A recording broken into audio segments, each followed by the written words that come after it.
Welcome back to episode 135 of the Disorganized Club podcast. My name is Alex. I'm here as always with Cam. How's it going? And joining us again from across the country, we've got Adam.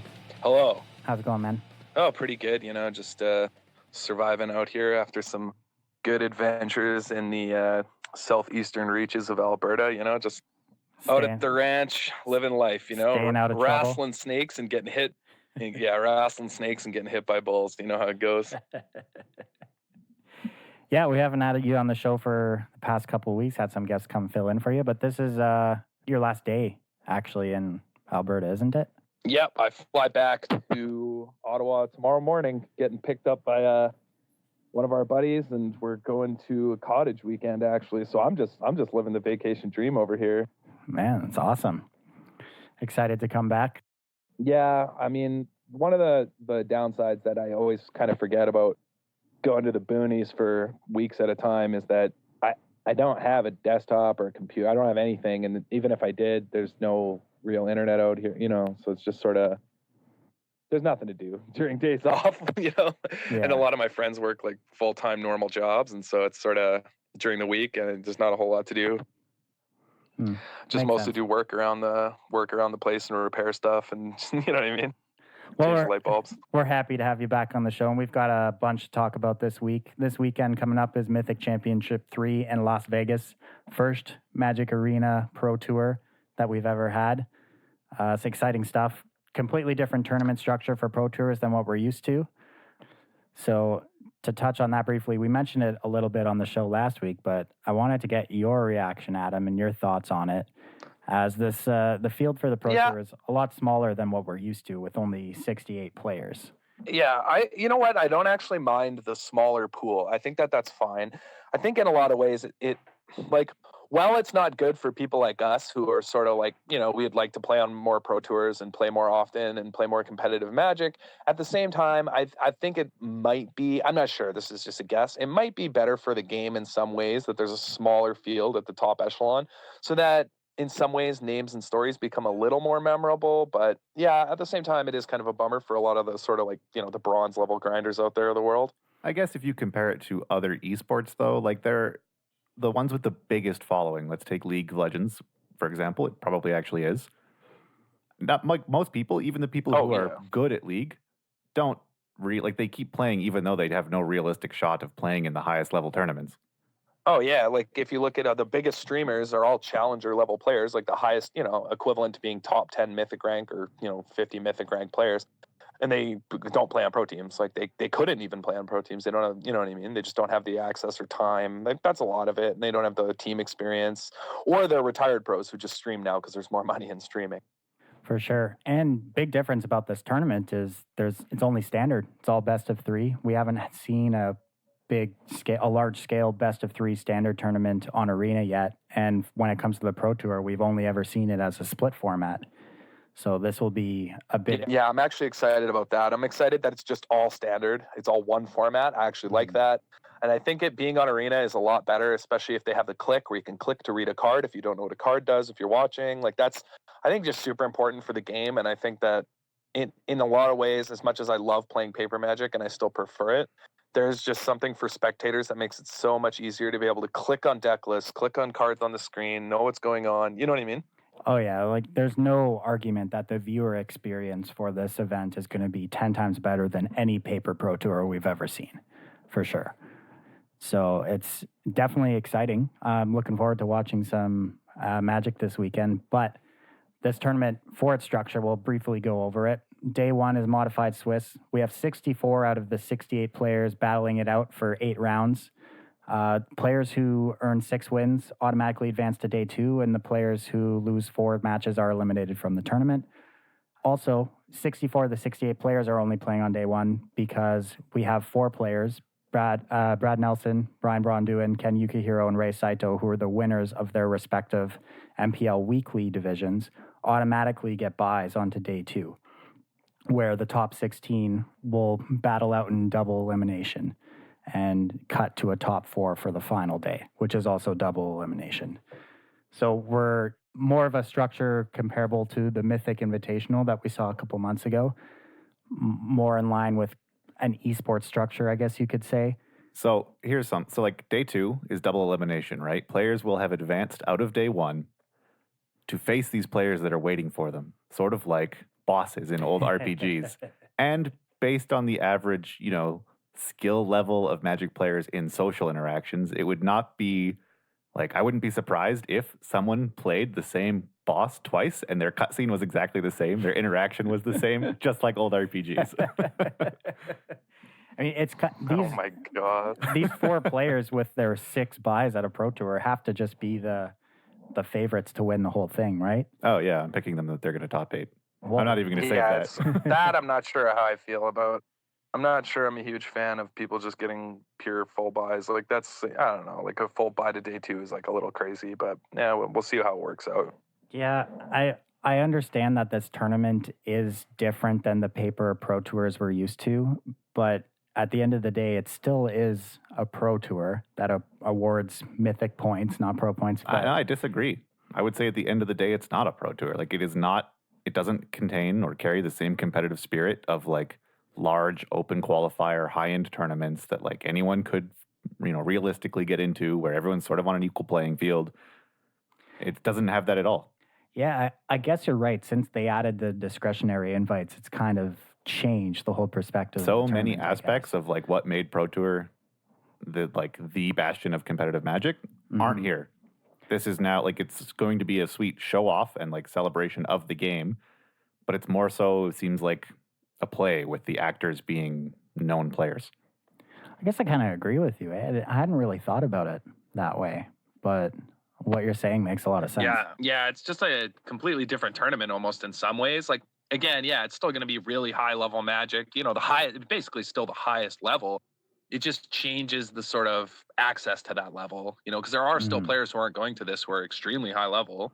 Yeah, I mean, So, all the platinum that is pros weird. that aren't in the MPL aren't attending this tournament. Neither are the gold level pros or the silver level pros. All we have are the 16 challengers from Arena plus the 16 discretionary invites.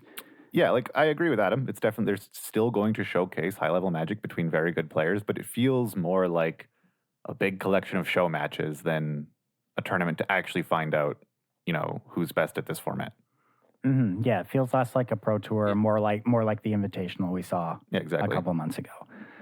Which, Yeah, and I'm okay with that as long as the tournaments run well and it looks, you know what I mean? Like, well, I'm going to wait and see. Mm-hmm. I mean, the Invitational was fun to watch beyond the format just kind of being trash. I'd say the production quality was good. The matches were quick. Everything was presented well.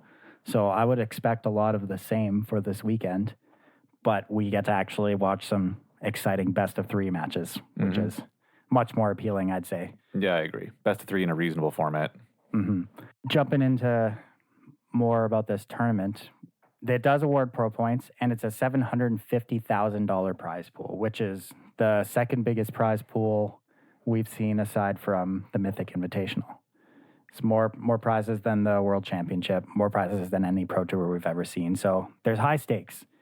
It's definitely going to be, I'm going to say all the players are going to be bringing their A game. So I would expect to see a lot of good matches of Magic all weekend. Yeah, this is not a tournament where you want to blow it. This is, I mean, not that you're going to blow it at any tournament. I think most Magic players are in it for, like, a lot of them are in it for the love of the game anyway. But at the same time, I mean, this is a tournament where there's so much more money on the line than normal. And if the viewership is anything like the last tournament, I mean, it's huge exposure too. If you do well, you can kind of piggyback that into having a bigger stream, having a bigger, you know what I mean? Like, yeah, for sure. There's a lot going on. And one of the biggest differences, I'd say, going into this weekend is we already have the metagame breakdown. All the players submitted their deck list last week. So for us, it's fantastic because we can see exactly what the field is going to look like. And, that's just great content, guys. I tell you. If anyone has seen it, it's on the Magic Esports website we're taking a look at right now. Most played deck this weekend is going to be Esper Control with 17 copies, which I don't know, kind of surprised me a little bit, as Esper Control had fallen out of favor pretty much until I'd say the past couple weeks.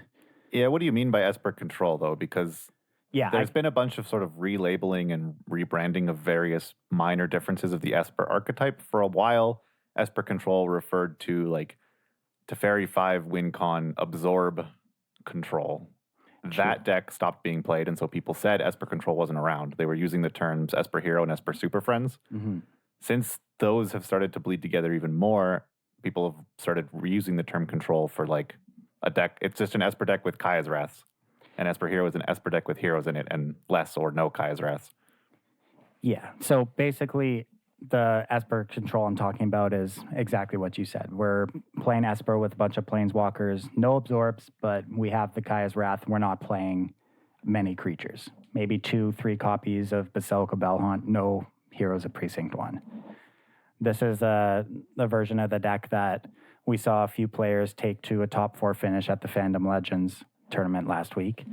And before we hop into this deck, I think we'll briefly mention that we're going to go through every deck in this metagame breakdown, give our thoughts on it, comparatively how we think it's going to turn out this weekend, key cards in the format that this deck has. Yeah, just an overview of the format in case you're new and coming in to watch or have tuned out for a bit.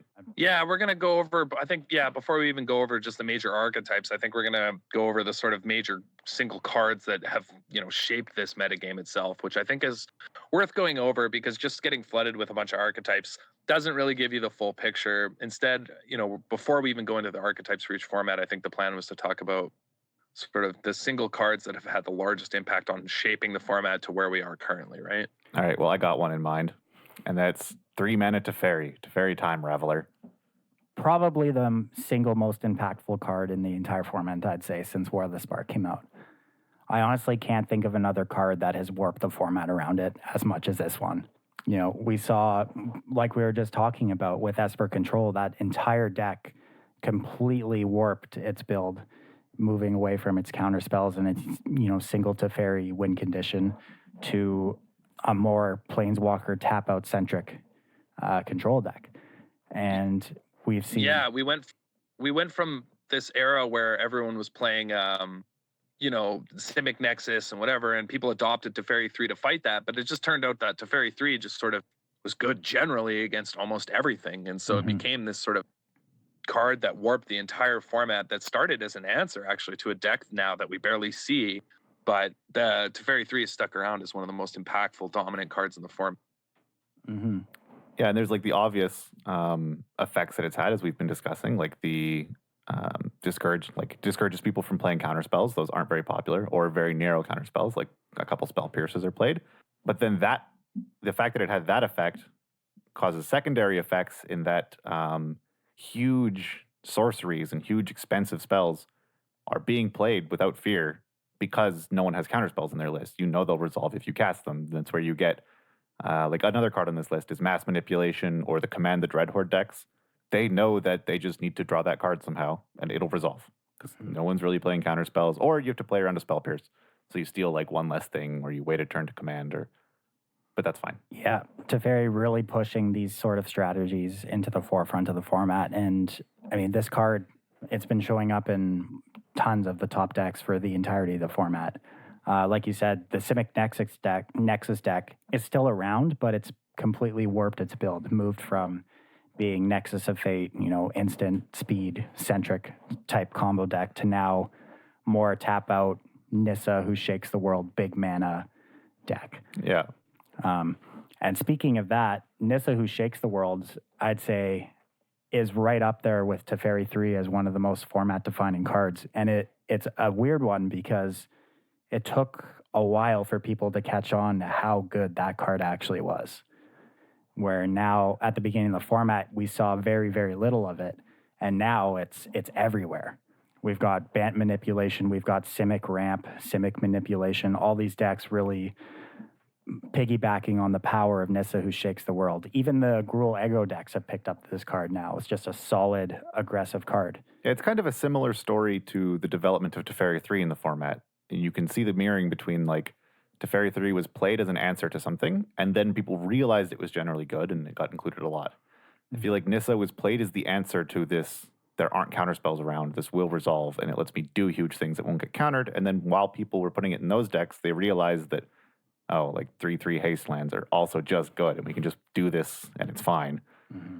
Like Nissa is another one of those cards. She is so incredibly punishing, especially out of a lot of decks that play her have dorks. So if your opponent ever plays a Nissa against you on turn 3 and you just haven't been doing that, if you like thought erasured and they had 2 Nissas or something, like it feels so bad. You just die.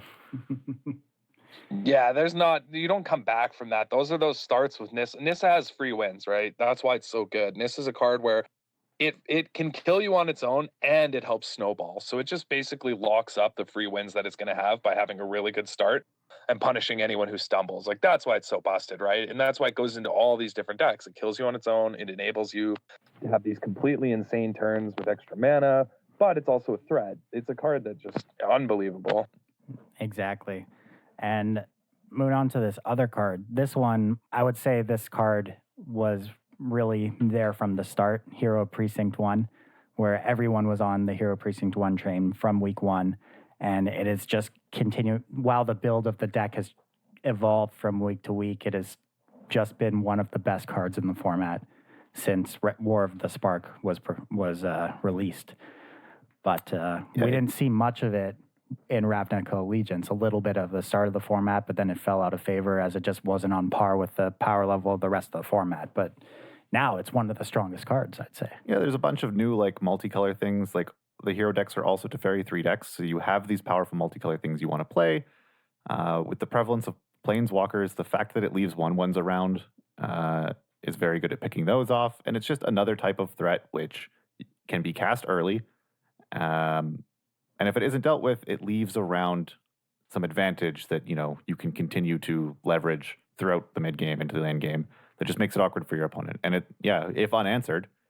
never answered, it snowballs very quickly. It sometimes goes faster than like a war boss. Mm-hmm.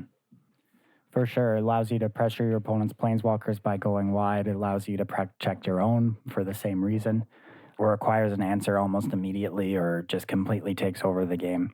Now, one card that I would have said was very format defining a month ago would have been Command the Dreadhorde. But that card has really disappeared, I'd say, from the top 8s of a lot of tournaments. We saw the 4-color Dreadhorde deck doing well for a little while. Basically a Sultai deck splashing white for Teferi 3 and Teferi 5.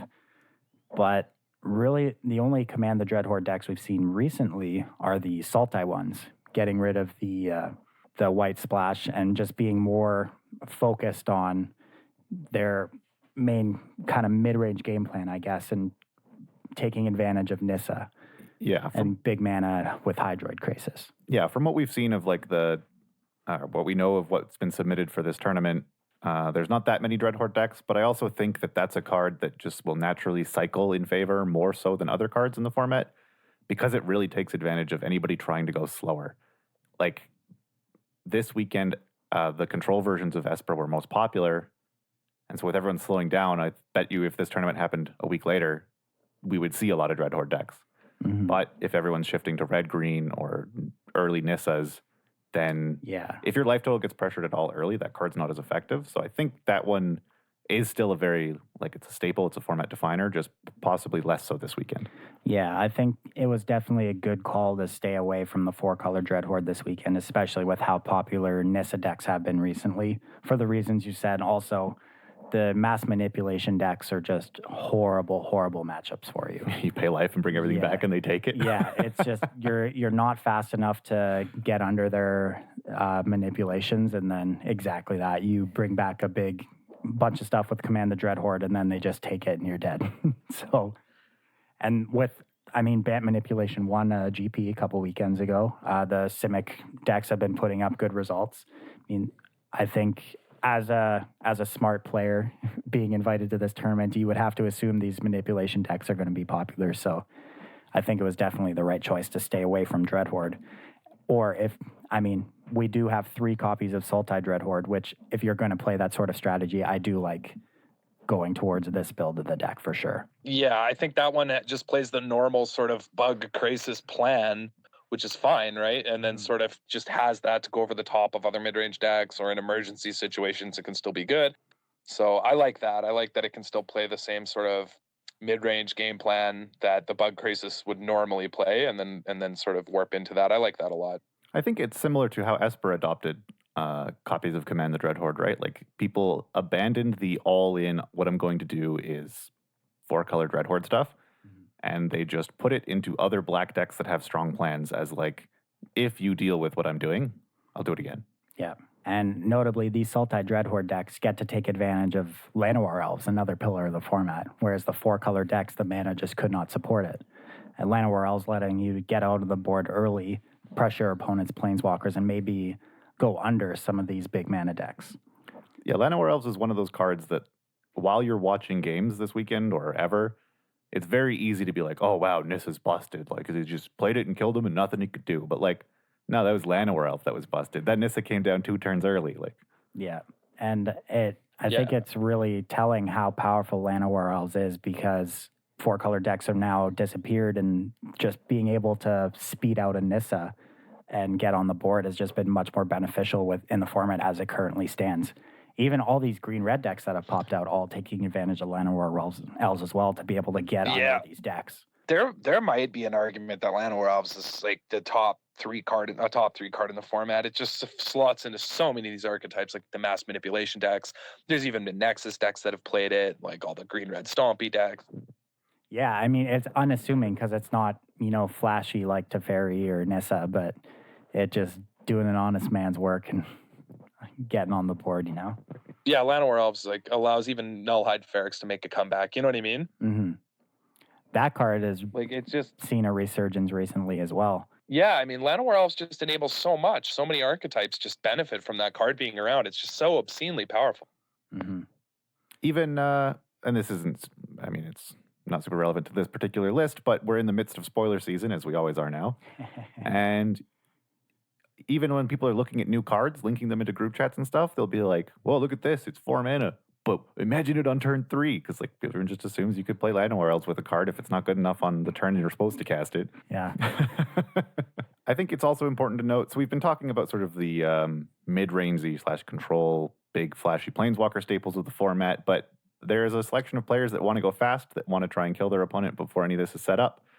And so some aggressive pillars of the format, you still need to watch out for Experimental Frenzy and Chandra, not Torch of Defiance, what's her name? Fire Artisan? Fire Artisan. Chandra and Frenzy, every other deck sort of needs to have answers for these in mind, and they are what have kept the red deck alive and in some points on top of this format. They're just card advantage.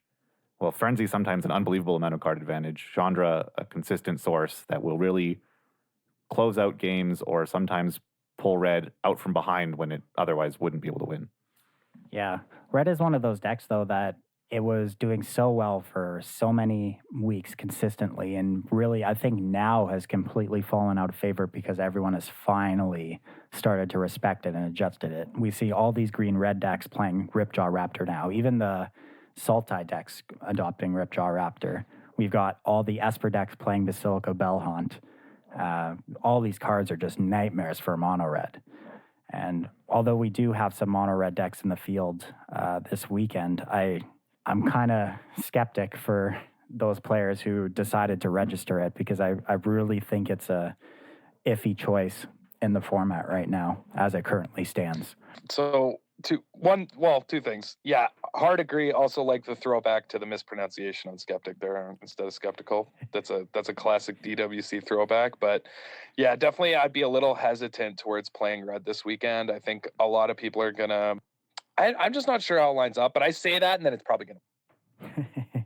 Well, we've got 5 players playing it, 1 MPLer and 4 challengers on the deck, so we'll see. It really, I think it depends. Like, yes, people have better main decks against it now, but it's still the type of strategy that, like, it can win if it has, like, Lava Coils post board or something against these, like Basilica Bellhaunts and stuff. So if people are assuming that red won't show up because the main decks are more hateful towards it, and then red, like, okay, what am I trying to say?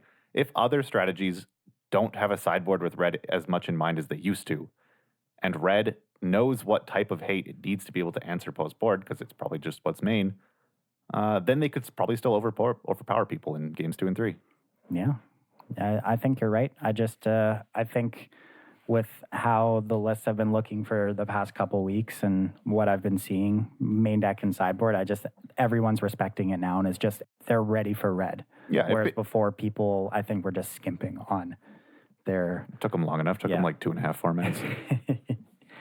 But yeah, one more card on this list, I'd say Arclight Phoenix. Is it Phoenix kind of, I'd say flying under the radar for, pun intended, since the start of the format? It's just kind of been consistently good. Didn't pick up much with the new format, but finale of, what is it, Revelation, is that it? Finale of Promise is Finale the red of one. Promise. That it's sort of your one card bring back Phoenixes. This is one that I think lives and dies by how popular the Esper lists are, because both the effects on Teferi and Narset are quite annoying for this. Mm-hmm. So I think we've got nine copies of the deck. Tied for second most played deck. Oh, maybe I'm in the wrong. room. So, yeah, maybe people know something we don't. But Arclight Phoenix, not only good in modern, also good in standard. So we'll see what happens. I think a lot of it is the Arclight Phoenix decks line up well versus a lot of just the green, black, or bug based decks. And so people are probably banking on that. They've always kind of punished them in a lot of ways. Mm-hmm. So that's probably part of it. And they can also punish control decks and really get off the ground early. So they can be good. So it just depends how they line up against Esper, because that's always been a tough matchup for them. So it's going to be interesting to see. Yeah, the Phoenix decks traditionally are a little weak to mono white, I'd say, right? For the most time that they've been in standard, they're sort of soft to really good draws out of aggro decks, because they want to spend some turns just sort of casting cantrips, doing whatever, drawing cards, chart coursing, that they can get run over if they have to do that. It's also sometimes fine, like if the spells they draw are shocks and strikes, then they can buy time to stabilize and like put a Crackling Drake in the way. But they have draws out of their deck where they just end up spinning their wheels for a few turns and get completely overwhelmed, for sure. And they rely on spot removal almost entirely. Yeah. So decks that go wide like white, they can't quite deal with. Yeah, you're not fighting a winning battle when you're trying to 1-for-1 these aggro decks out of the game, for sure. Let's jump into this metagame breakdown. We've got a whole bunch of different decks, kind of completely expected with how the format's played out so far. Most played deck in this metagame breakdown is Esper Control, 17 copies, 25% of the field. We've got 12 MPL players on it, 5 Challenger players. We're going to speak a little bit about this deck looking at Autumn Burchett's list from the Fandom Legends tournament last week. So, staples of the Control version of Esper are... like your ideal curve is like Thought Erasure, Teferi 3, then either Oath of Kaya or Kaya's Wrath, some black-white removal, into a Teferi 5. That's basically just the deck's plan, and it just, takes away what... The Thought Erasures sort of play the role of counter magic that has fallen out of the format. They help deal with things before they are able to have an effect. They get rid of Planeswalkers before they can activate. And with that in mind, if you think of those as like the counterspell slot, then it just looks like a traditional control deck. Wraths and Planeswalkers to stabilize and bridge to the late game. And then big things like Teferi 5 and Liliana to actually win. A couple Bell Haunts, just, a nod to red, or maybe a nod to the fact that people were playing hero and couldn't find other cards to burn in their sleeves. Who knows? Yeah, I think it's a nod to red and the other aggro decks for sure. Being Basilica Bell Haunt being the only creature in this entire deck. Notably, looking at the sideboard, we've got 4 History of Benalia, which I think is a great choice for a card post-board, just being able to get on the board and pressure opponents' Planeswalkers and require multiple cards to answer. Yeah, most control decks have had something in that slot of like a post-board threat. Mm-hmm. We've seen it be Thief of Sanity was sort of the most popular one for a while. If you were a red-based control deck, you had Legion War Bosses in that slot. History of Benalia, less common, but similar idea and interesting here. You can, after you've made the second night, you can pick it up with your Teferi Time Raveler. Play it again, keep making nights. That serves a combo. Yeah, Adam, what do you think about Esper Control? So I like the deck. I think it's really diverse. I think that's part of the strength. I also think just like being able to play the Elder Spell, Teferi Hero of Dominaria combo, where you just Elder Spell. You have 7 mana. You play Teferi 5. You Elder Spell some Planeswalkers that are sitting around. Some Narsets with 1 loyalty on them. You ult it right away. That's sort of a powerful combo that not a lot of decks can come back from. So I'm a big fan of that, and I think the deck just can adapt really well. I don't think it's completely busted. I just think it's sort of a safe choice. I don't know if that makes sense. Yeah, I think So if you're watching this deck play, and in particular if you're watching this deck win, it has these like very powerful top end cards that will look flashy when they win. Like they'll do this Elder Spell, and then they'll ultimate to, a Teferi or a Liliana, and it'll be game ending. But I think the real power of this deck is its turns 3. And if you just pay attention to the fact that Teferi, Teferi Time Raveler, even if it's not bouncing anything, the fact that it draws a card, how that smooths out land drops. The fact that Oath of Kaya gains 3, how that lets them, get one more combat step in. It has 3 drops and early things, Thought Erasure 2 with a Surveil, that very, very consistently let it get to its powerful combinations in late game. And it's something that, at least when I was trying to brew other sort of controlling / mid-range decks, were lacking. So like, just those minor things, the sort of unassuming parts, are, I think, the real power of this deck. So if I'm an Esper player, why should I pick up this deck instead of, say, maybe Esper Hero? Like, what benefits am I getting out of this strategy as opposed to Hero Precinct 1? So Kaya's Wraths, I think, like being able to Kaya's Wrath just makes you very safe in a lot of matchups. It sort of makes you safer into an unknown field. Like, you don't know if the Sultai players are showing up with 3 Carnage Tyrants, no Carnage Tyrants, like how many green-red will be around. And so having that as sort of like a stopgap is very nice. It's good against other, I like Kaya's Wrath. It's really safe. And then being able to play Elder Spell main also sort of gives you safety against other Planeswalker strategies. Like if there's a big Dreadhorde turn and a bunch of Planeswalkers come back, you have these answers in your deck. So as Adam was saying, it can deal with anything, and I think that's the draw. Cool. The second most played deck in this metagame is Esper Hero. We've got 6 MPL players on it, 3 challengers. Esper Hero, we've seen a few iterations of the deck since the start of the format, starting with Hero Precinct 1, Thief of Sanity, Elite Guard Mage builds, and most recently with the version that took down the SCG Invitational, the Superheroes version of the deck with, Basilica Bellhaunt and Hero Precinct 1 as the only creatures in the deck, more Planeswalkers and more Planeswalker-focused, I guess you could say. 1 main deck, Elder Spell, you've got the 1-of, Command the Dreadhorde. This strategy just kind of tried and true. Yeah, tried and true. It's sort of the staple mid-range strategy of the format, and honestly not that different from the control list. Like, it is not uncommon that opponents will sideboard incorrectly because you didn't happen to draw Hero game 1 and they think you're on control, because a lot of the cards overlap. So a lot of the things that I mentioned there, I think also apply to this deck, with the change being that, like, with the heroes in your deck, you are more likely to be able to punish opponents that are stumbling, whereas control is going to sort of struggle against someone who is maybe screwed on lands, because they will probably draw out of it and have a bunch of gas. So unless, they're very screwed on lands, Hero Precinct 1 will be able to, continually generate an advantage will be too much for them. Mm-hmm. So if you like a bit of a faster deck, a bit of a more proactive version with the same powerful cards, that's why I'd play Hero. I like that. I like that argument. I think that's sort of the draw to the deck, is that just the proactivity of it and being able to get on the board, and then just also have a late powerful engine that allows you to morph into a control plan and play a very controlling mid-range strategy. So yeah, I agree with that. I think that's, like, if any draw to the deck, that's it. So it's kind of interesting that this deck and the Esper control decks swap roles between game 1 and game 2, where this one is kind of on the board with Hero Precinct 1 game 1, and then can switch into the control plan, while Esper Control is the control plan game 1 and can switch into the, History of Benalia, get on the board for game 2. Like, they're so close that it's just sort of, which foot you want to put forward, but they can both dance around any issue post-board. Yeah, not really surprising at all to see these decks, the top 2 most played in the field. Both very safe, good against pretty much everything. It's the most played deck out of all the MPL players, where I think it's a kind of strategy that most players would agree they get to leverage their skill advantage versus other opponents. So not surprising there to see this deck be popular choice. Moving down to number 3, we've got Is It Phoenix? Same metagame percentage as the Esper Hero deck, except a little bit flipped. We only have 2 MPL players playing this deck and 7 challengers. So pretty popular amongst non-MPL players for this tournament. What do you guys think about Is It Phoenix?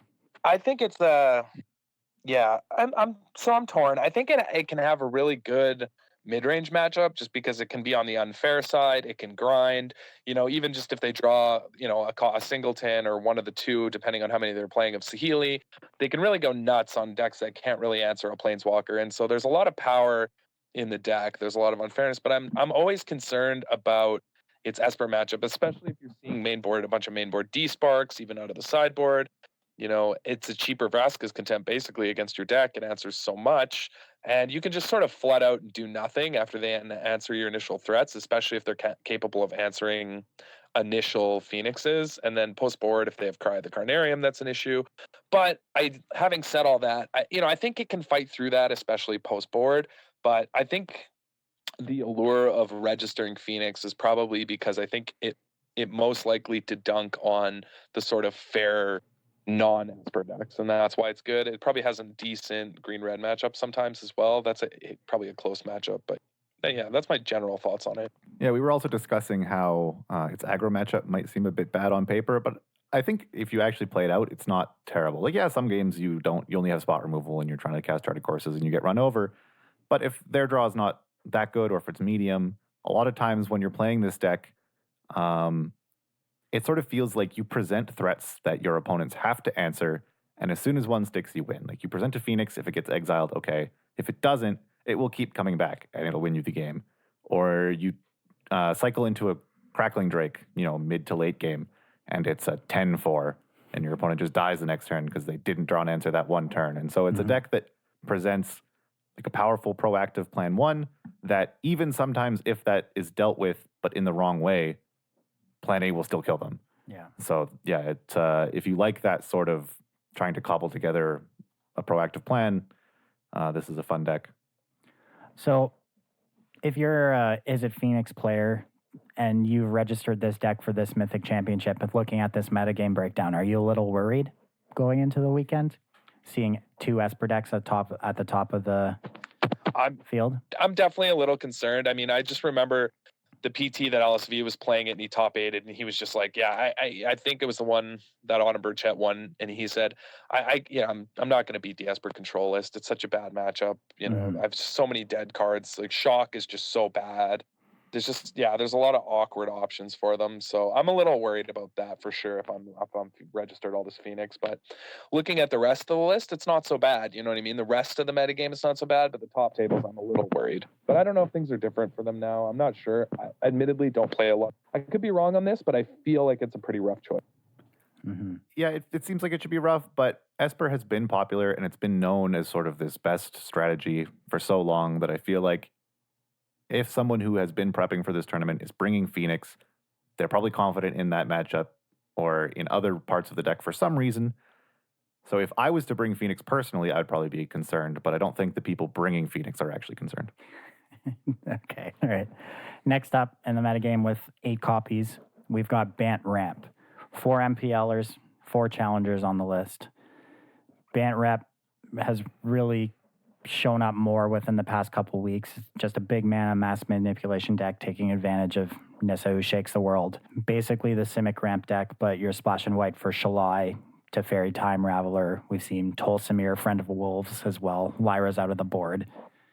I think this is, as you were saying, this is evidence that people still do respect red and aggressive strategies. If you just think you're going to play against mid-range and control decks, I would argue that the straight blue-green version is better because you're going to have time to eventually have a bunch of mana to run them over with something. But inclusions of things like Shalai that stops burn, Tolsimir gains life, Teferi can interact with early things, only 3 mass manipulations, not 4, etc. I think are like if this deck list wants to play that powerful plan, but it has a bit of a nod towards some of the aggressive strategies. It wants to interact a little bit more early. Yeah, seeing cards like Ripjaw Raptor, Thrashing Bronodon, Baffling End, Lyra out of the board, this deck is definitely prepared for the aggressive strategies. And I mean, Tolsimir, 100% is there for aggro. I don't think you ever see that card in the main deck if you're not in an aggro-heavy metagame. Which, I mean, obviously the aggro decks have to be one of the main weaknesses for a strategy like this, but you have ways to fight it. And I think the white cards push your deck more in the direction of being able to stand up towards these aggressive decks, like you said. Adam, what do you think about mass manipulation? I am a big fan of this deck. Yeah, big fan. Even though I think obviously it can be risky on occasion to be playing Frilled Mystic, where we said Teferi was the sort of, number one card in the format. It's a little risky to be playing Frilled Mystics, but at the same time, in other matchups, it can be insane. And it's also not so bad if they don't draw it or you're ahead, if you get ahead on mana. And I'm just a big fan of taking people's stuff. I think. Yeah, you can take their Teferi. I think there's a lot going on. Mystic. Yeah, mass manipulation is just so powerful, and it's kind of funny. It's such a weird thing about Magic. I think it's so fascinating at how metagames work. Like, this is the most interesting thing to me, is that in a lot of ways, mass manipulation is good, and the Bant Nexus deck that's going to always play Frilled Mystic is good, specifically because of Teferi 3. Because Teferi 3 stops counter magic, it allows decks like mass manipulation to just, they have Teferi 3, and so they're not playing counter magic. No one's playing counter magic, so your mass manipulation is just unbelievably good. So, I'm a big fan of it. I think the card is just degenerately fun and really obnoxious.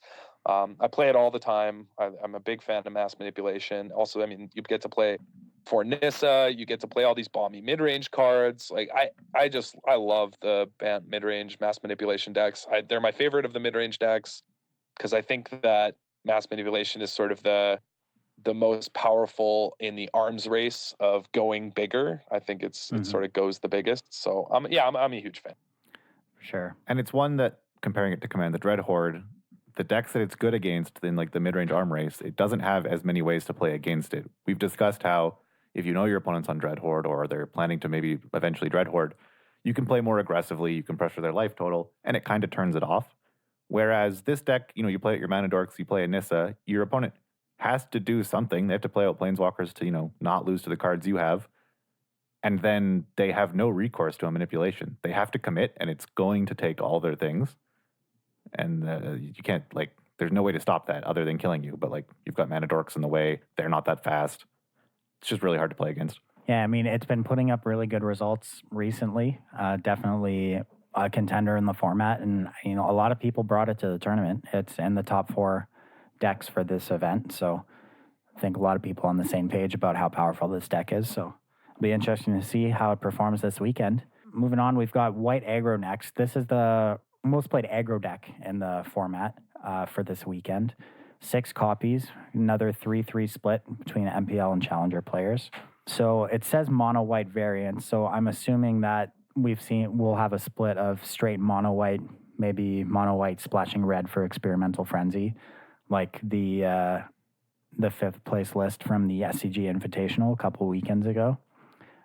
I personally like mono white right now. I think a lot of people have kind of cut their Cry of the Carnariums, and it's just been kind of flying under the radar.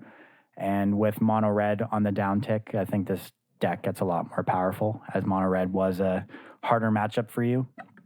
But with the printing of Law Ruin Enforcer, I think the mono red matchup got a little bit better, as you get to play less X1s that just are stone cold to Chain Whirlers.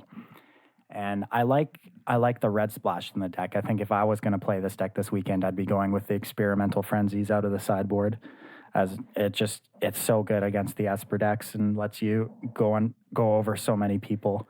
Yeah, this is sort of a shift we saw. For a while, this common splash in mono white aggro was blue. People playing sometimes Teferi 3s, sometimes Dovin Vetoes, usually Spell Pierces.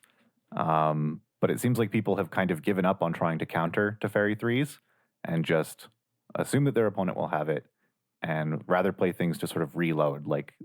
I like that the Frenzy version is probably being registered into this heavy field of Esper control, because it will let you rebuild after you get Kaya's Wrath, whereas you're probably not countering that Kaya's Wrath anyway. Yeah. First Esper, I like the plan of the Frenzies and the Gideons. It makes their Wrath just so dead in their hand and puts a lot of pressure on the Esper control deck. So if I'm a mono white player or a white red player going this weekend, looking at the top 2 decks in this metagame, I'm excited. Yeah. Can you mouse over Tomic? Yep. Cards can't be the target. So I wonder if more Tomics will be registered. since this person, Evan, sort of maybe pioneered it. I hadn't seen them in lists before this. Completely shuts off Nissa. Yeah, because Nissa can't turn lands into 3/3s. Yep. Yeah, very Yeah, it's kind of a forgotten about ability, but yeah, it does have text beyond just being a 2/3 flyer for 2 mana.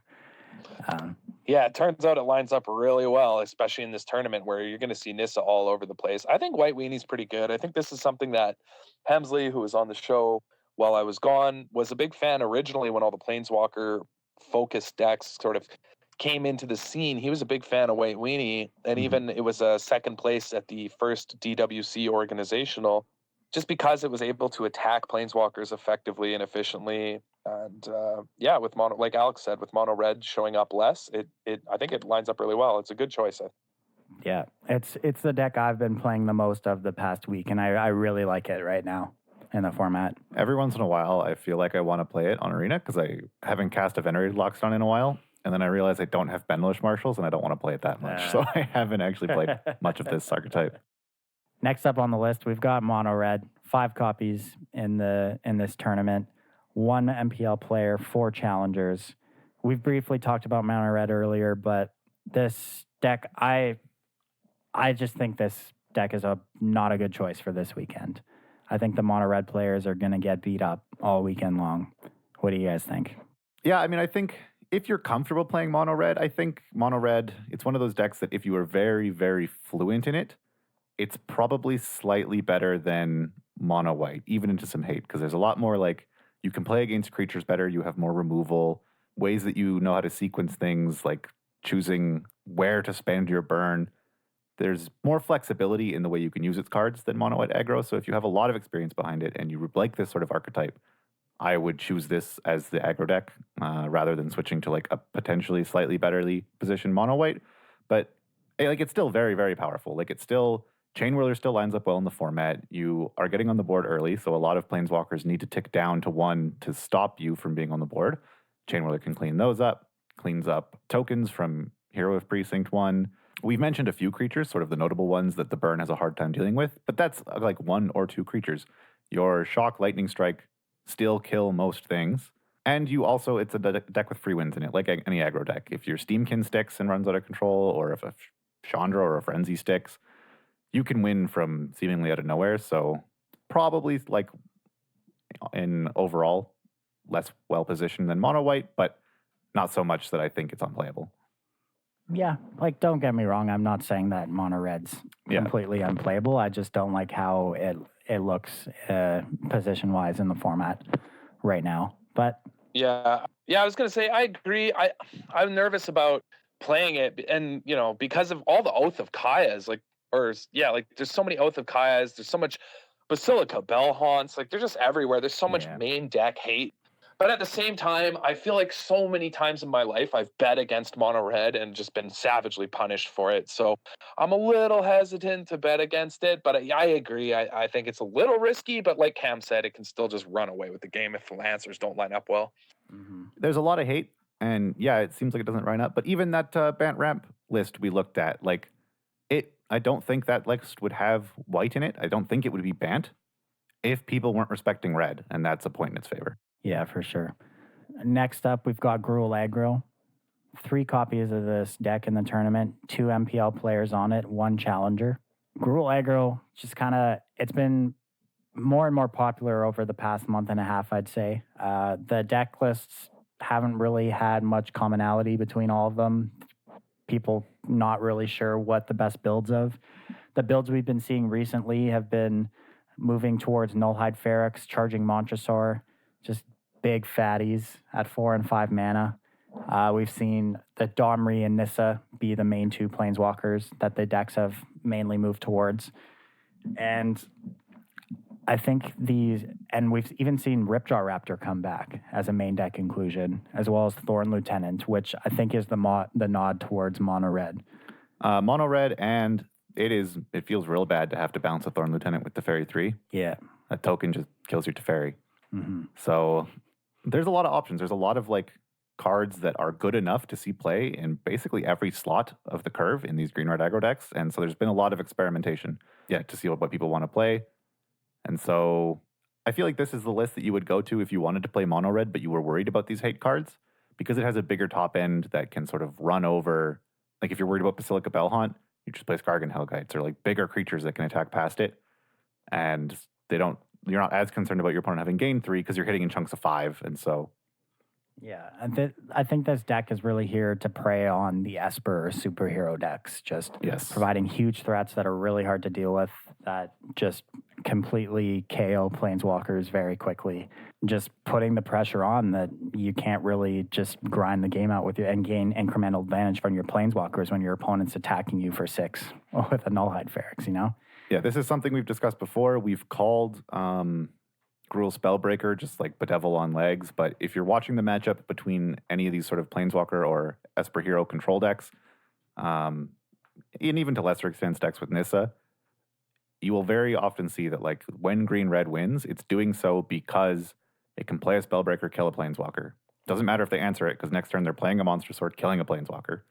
And so all of your creatures end up 2-for-1ing your opponent, which, I mean, I guess it's sort of a 1-for-1 because their Planeswalkers already got them some piece of card advantage. Yeah. But as just a green creature deck, keeping up in this advantage against these very efficient Esper decks is really, really good. And so from there, your top decks can kill them, or, you know, the few little things you have that stuck around, like your Growth Chamber Guardian from turn 2, can clean up the game. Yeah, so notably, Gruul aggro, I think it lines up very well versus the aggro decks. I think you're pretty favored versus the Esper superhero decks. Where I think you lose your percentages is versus just the straight up Esper Kai's Wrath decks, where you're going to have a real hard time closing the door. But, you know, as the superheroes decks get to change into that sort of strategy post-board. So they're not completely dead in the water to a strategy like this. But as a Gruul player looking at Esper Control being the most played deck in the field, I might be a little bit worried. But yeah, like Kai's Wrath is rough, but I think the green-red decks can definitely beat 1.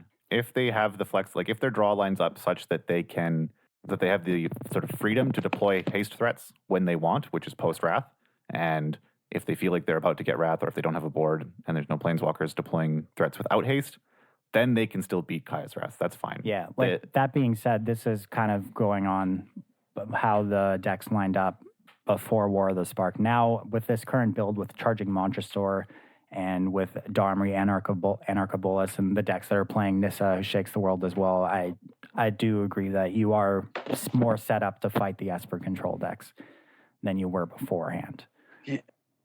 Yeah, most definitely. I think before it was a little rough. Now you can catch Esper players, especially with the amount of haste threats and just sticky, annoying things like Nissa, where, you know, they have to tap out to answer your threats, and then all of a sudden you slam a Nissa and they're just kind of stone dead to it. Like, it happens pretty often that ultimately, like, you trade kind of like 1-for-1, like how Cam noted, that it, you know, for a green red, that's perfect. That's what you need to be doing. You're basically trading 1-for-1. You're just not hitting your life total enough. But eventually, as green red, you can sometimes stick a threat that they just don't have an answer to, and that just runs away with the game. And that's, I feel like, what you're sort of hoping with is green red. You know, you pick off planeswalkers, you pick off things, and then finally, when the dust settles, they don't really have the sort of, you know, we're not seeing like commence the end games and things like that. They don't have the raw card advantage left over to dig for answers, and then they lose to a Nissa. And that's sort of the green red's power, right? Mm-hmm. Yeah, exactly. Yeah, you'll see sort of a shift, I think, when you're watching these games where you can start to see the pattern of how green red's going to win. If the play pattern is that there's a planeswalker on board, green red plays a creature, kills the planeswalker, and then their creature gets answered. If that sort of continues, then, you know, Esper probably eventually pulls ahead. They get a good Kai's Wrath off, and Esper wins. But it's the turn where green red plays a creature, attacks a planeswalker, and Esper just plays a Bellhaunt or just Thought Erasures, and that creature stays on the board, that now green red gets to just like attack their face and wait. And now they're sort of ahead of turn against the removal, and those are the games that they end up closing out. Next on the list, we've got Simic Nexus, 3 copies in the field, 1 MPL player, 2 challengers.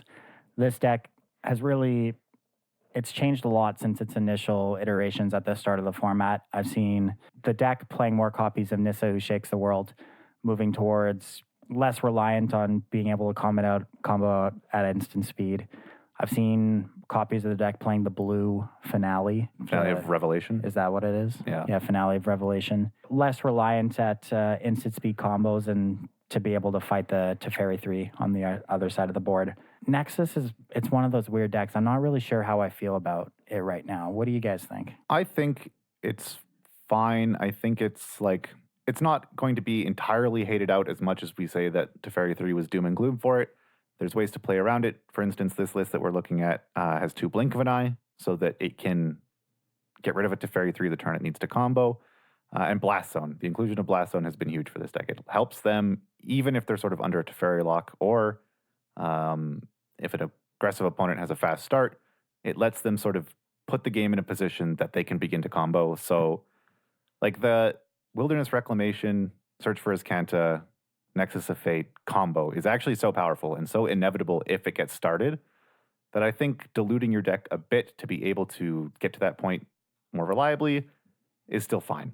I think because of things like Blast Zone and deck building, you are less worried about Fairy 3 than you are about just like green-red and other decks going fast and hitting you. So like if you end up playing against a lot of Esper control, they probably sit around not doing much without access to counterspells, such that, you know, if you craft your game plan and you have familiarity in that matchup, it's probably still even if you want to play Nexus.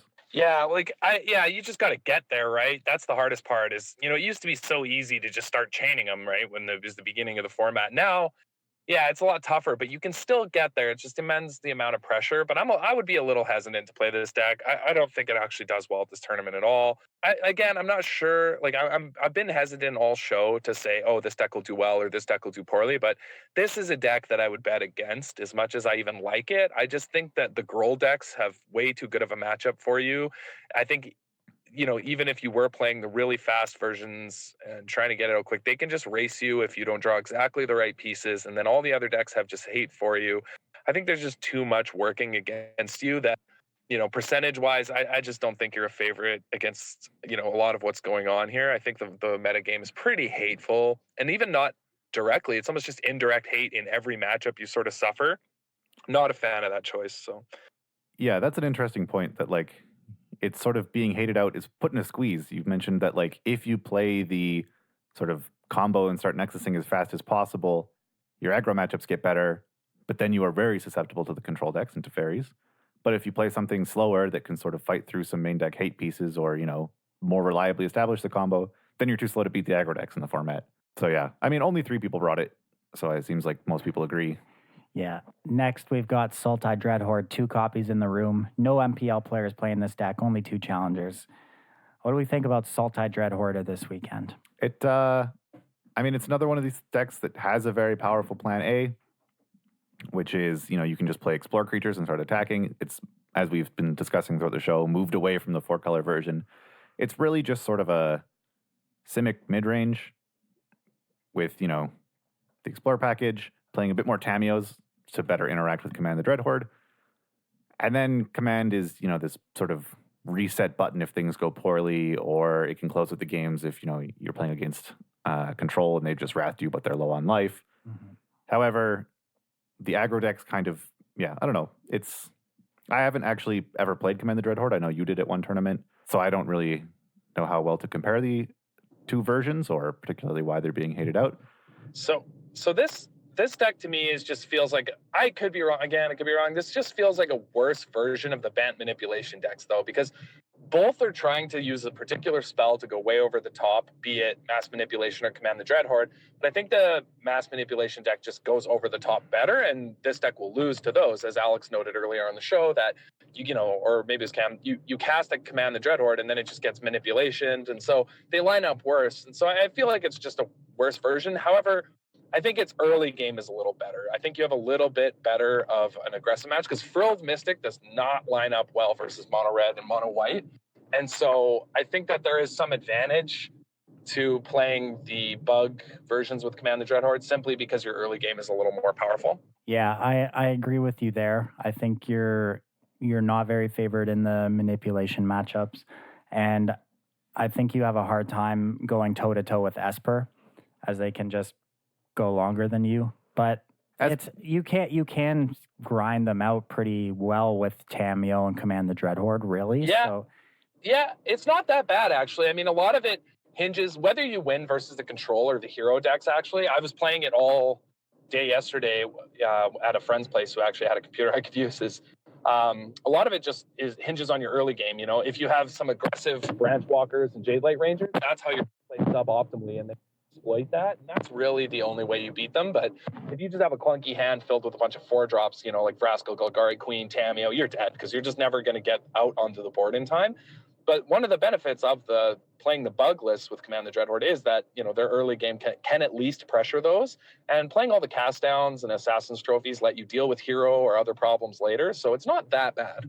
Yeah, I think the point you made there about like how well your early game goes is, at least against Esper in particular, because I've played this matchup a bunch from the Esper side, that's really symptomatic of like how well positioned the Sultai Dreadhorde deck is like, did Esper have to Kaya's Wrath early? Did Esper Elder Spell some Planeswalkers early? If the answer is yes, then the Dreadhorde can put them in a bad position. If the answer was no, then they have those resources to just easily answer your Dreadhorde. All right. Next up, 2 copies, Grixis Bolus. 1 MPL player, 1 challenger on the deck.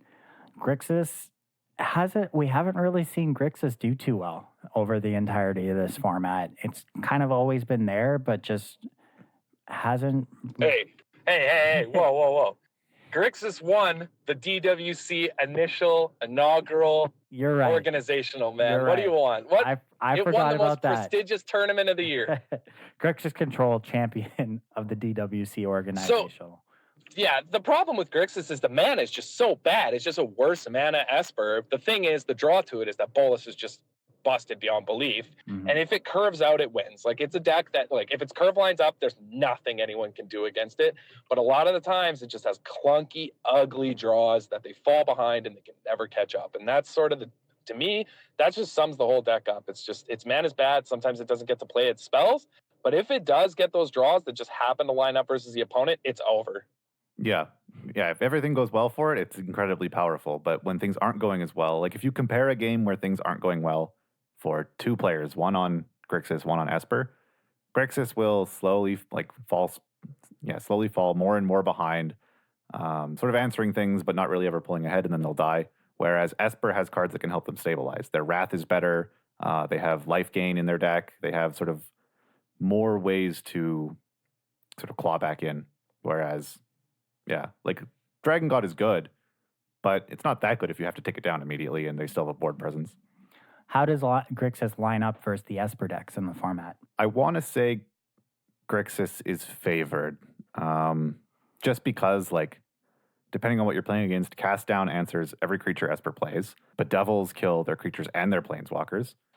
You're both thought erasuring each other, but your card advantage engine is also, like, you also have other cards that make them discard, and your 5-mana Planeswalker is also card disadvantage for them while it draws a card. So, yeah, I don't know. I think it's kind of just like who narsets each other and who cuts the other off from card advantage and like who gets more thought erasures. It's probably pretty even with, I would say, a little nod towards Grixis. Yeah, and I feel like Elder Spell leaning on Elder Spell affects the matchup a lot. Like, there's just a lot going on in that matchup. But yeah, I think Esper's the safer choice. This one's just a little risky, but the power level is definitely there to do well. Yeah, in the mirror, they're very similar. But yeah, I like Esper broadly against the field. With moving down now to the bottom of the list, all these rest of these decks are just 1 copy in the field. We've got Bant Midrange. Bant Midrange it had a good week 1. You know, we're talking about the Growth Chamber Guardian, Frilled Mystic, Oketra deck. It was just like a typical mid-range deck that, you know, was good while people were exploring the format, but everyone else has either, like, all other Bant decks have just gone so much bigger than how they were initially constructed. Mm-hmm. And you need that to go over the top of other decks and compete with these other huge swingy decks that, if you're going to just play straight Bant midrange, you're probably just a worse version of some other deck in every matchup. Yeah, I think that deck has just kind of been surpassed by everything else in the format. And hard agree. I just think it's a weird choice. I'm not sure what you're really planning to prey on anymore. Your Esper matchup was pretty mediocre. I think Phoenix just absolutely dominates you. I think you're going to get crushed by that deck if you play it. You know what I mean? I think they're going to smash you. Yeah. That said, though, like, we're imagining Bant midrange as it was constructed near the beginning and sort of first bit of this format. we don't, like, do we have deck lists or just this breakdown? We don't have Yeah, that. so we don't actually know. And since it's such an outlier, only one person submitted it, I would not be surprised if this list is something that they just didn't know what to call other than Bant Midrange and is just some like crazy brew. Yeah, honestly, who knows? Yeah, it could just be some wild thing. You know, like we're just speculating that it's the sort of typical structure that this normally has. But yeah, who knows? I mean, like the next deck list, it could just be wild. Yeah. We've got Jund Warriors next. Another challenger brought this deck to the table. Jund Warriors, you know, the classic Goblin Chain Whirler status statue deck. This deck is good versus other creature decks. You're gonna prey on the other Gruul decks. You have your one-sided board wipe, which is incredibly good. I think you're gonna prey on the mono white and mono red decks as well. Once we get into Esper, I think you're starting to tread some difficult waters over here. Your game one against Esper control has to just be completely abysmal. If your hand has 2 shocks in it, it's over. If you draw Lava Coil, it's over. If you draw Status Statue, you're probably dead. You know what I mean? There's just so many bad cards game one. Post board, you have a puncher's chance, but not really. Like, not that, you know, it's not a huge change. But I mean, if you look at the sideboard of these lists, they almost completely warp entirely. I mean, there's probably 11 cards that come out from the side and in from the sideboard. So they know that. But I mean, I think this is one case where, you know, now if they knew the metagame breakdown, they wouldn't have submitted this deck list. Yeah, I'm on board with that. In a creature heavy metagame, I would think this would be an excellent choice, but with how the format has shaped up, this one, I just don't get it. Yeah, I agree. Coming near the bottom here, we've got Selesnya Tokens. This deck had a good week 1 as well. This has to is Zachary playing in the? No. Is Zachary playing? No. Oh, so it's not him? It's not him. That's the only person that's been doing well with it recently, Zach Keeney. Literally the only guy who can do well with this deck is not playing in this tournament. Is that what you're telling me? Yeah. Uh-oh. This is another one that I think Esper is just a nightmare matchup for you. And if I was this player looking at this metagame breakdown, I'd be sweating bullets. I'm not looking forward to playing my deck in this metagame at all. Yeah, I would just assume I'm dead. I'm like, oh, I made a rough call. I'm just going to get either Chain Whirlered, run over by mono white, or I'm going to get controlled out of the game. I don't know. I mean, maybe I'm misunderstanding the matchup, but it just seems abysmal. You have more tools now to fight them with Gideon. Whereas before War of the Spark came out, Selesnya Tokens just had a nightmare of a time playing against Esper. But you do have a bit more game now. It's not significant enough that I would ever consider picking this deck up. Hard agree. And moving on to the end of the list here, we've got Simic Ramp, 1 challenger on the deck. Simic Ramp notably took down the Phantom Legends event last week in the hands of Gabe Nassif. Yeah, this person's going to win it all. I think this deck's actually insane, and I remember weeks ago messaging you guys before I left when I was still in Ottawa talking about this deck, and it's just absurd. Like, I think this deck's very, very, very good and complete. It's just flown under the radar almost its entirety in Standard. Nobody plays it, nobody knows about it, but there was a point even where the #1 Mythic guy for a long time was on this deck. This deck is very good, and people just don't play it.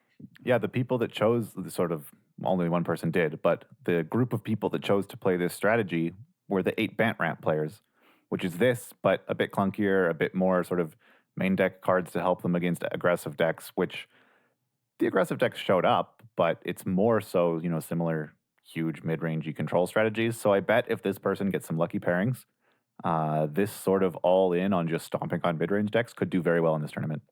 Mm-hmm. If this guy just gets paired against Esper Hero and Esper Control the whole weekend, he's going to annihilate. I agree entirely. Well, he or she, I don't know who's playing it. Like, I don't know who's playing it. But yeah, like this is a deck that, especially when there's no Thief of Sanity anymore, you're not entirely worried about a lot of things anymore. You can just tee off, and you don't really have to be worried about counter magic, and your mass manipulations are going to be absolutely absurd. So I think this deck is so powerful, and being able to get ahead on mana and get Nissa, who shakes the world out in time, puts this deck in a really good meta position for this tournament. I think that this is one of the better meta choices for this tournament. So whoever's playing this deck, I got to give them a lot of respect for this decision. I think they almost nailed nailed the choice for the meta here. Yeah, I entirely agree with you. And we were talking about some of the pillars of the format before we got into our list here, mentioning Llanowar Elves, Hydroid Krasis, Nissa who shakes the world, mass manipulation. I think this Simic ramp deck is the best deck to take advantage of all of those pillars in the format. I think it's the best Llanowar Elf deck. I think it's the best Hydroid Krasis deck, the best mass manipulation deck, and the best Nissa deck. I agree. I'm a big fan of this deck. I think it's the dark horse. It's my dark horse bet. If we're making predictions, this is my dark horse bet for a top 4 performance. I'm actually very surprised that only one person picked this deck up. Maybe people are onto something we don't know, but I think it's very consistent. The deck list is super clean. You can really leverage these powerful cards. And I agree with you guys. I just hate playing this deck, because the game plan is so strong and so linear that, after the first few times you Nissa someone, you're like, oh, yeah, all right, that's all there is to it, man. Yep. Yeah. It's like, oh, look. That's all you do. You just Nissa and mass manipulation over and over again until they're done, I'm playing 12 to 14 mana dork effects, and there isn't one in my 7. Auto Maul, didn't have to think about that one. Yeah, no, I agree that it's definitely not the most big blue Thinkum deck out there, but yeah, I think it's a really good choice. And you definitely, I think a lot of the reasons you see the Bant manipulation decks more popular is simply people trying to hedge their bets against aggro and other meta. But I like this guy just going all in, or whoever's playing this deck going just all in on all these options. And I think their sideboard is fairly well constructed. If they're playing the Thorn Lieutenants, Thrashing Bronton, Ripjaw Raptors, these give you a pretty good shot post board because you only need to buy enough time versus the aggro decks and you will win. Exactly. So that wraps up this metagame for this weekend. If you're excited about playing any of these decks in paper, you can head right over to wizardtower.com. Got a ton of stock on standard cards right now.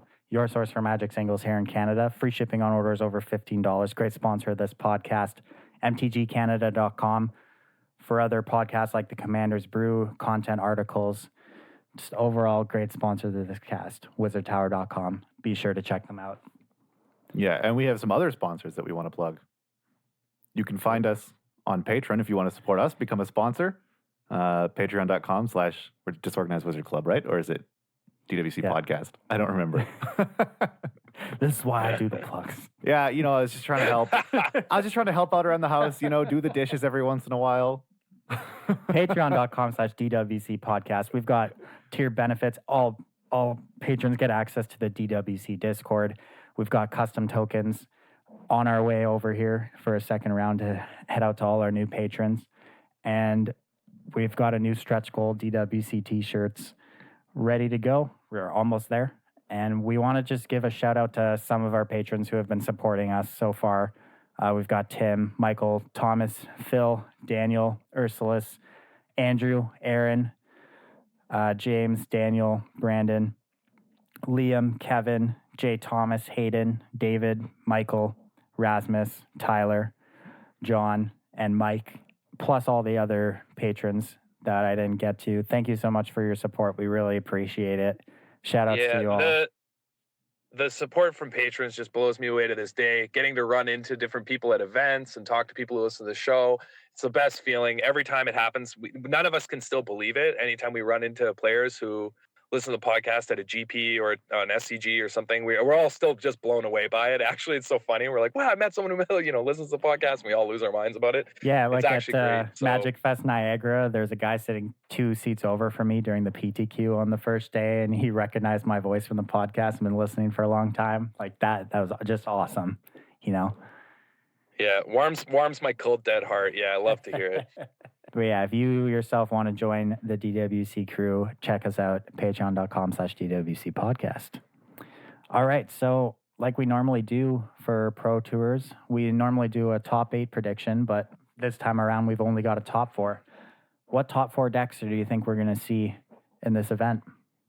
I think it's good. So the one match, the Simic mass manipulation is going to be in there. All right.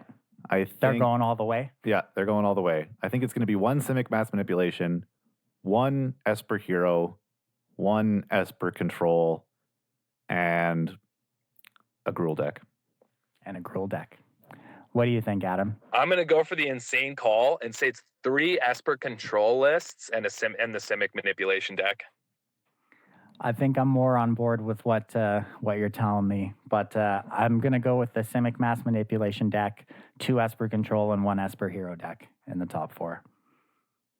Yeah, I think White Weenie could sneak in as well. I wouldn't be surprised if there's a White Weenie in there or a girl deck either, but I'm just going for my specific guess so I can get the bragging rights when I'm right. That's the good thing about us having each picked a different prediction, is that when one of us is right, we can just play up that the DWC is always right. Yeah. 100%. All right. Thank you all for joining the club this week. Make sure, as always, you check out wizardtower.com for all your Magic single needs. If you want to support the show, patreon.com/DWC Podcast. You can find us on Twitter at DWC Podcast 1 and the Disorganized Wizards Club Podcast on Facebook.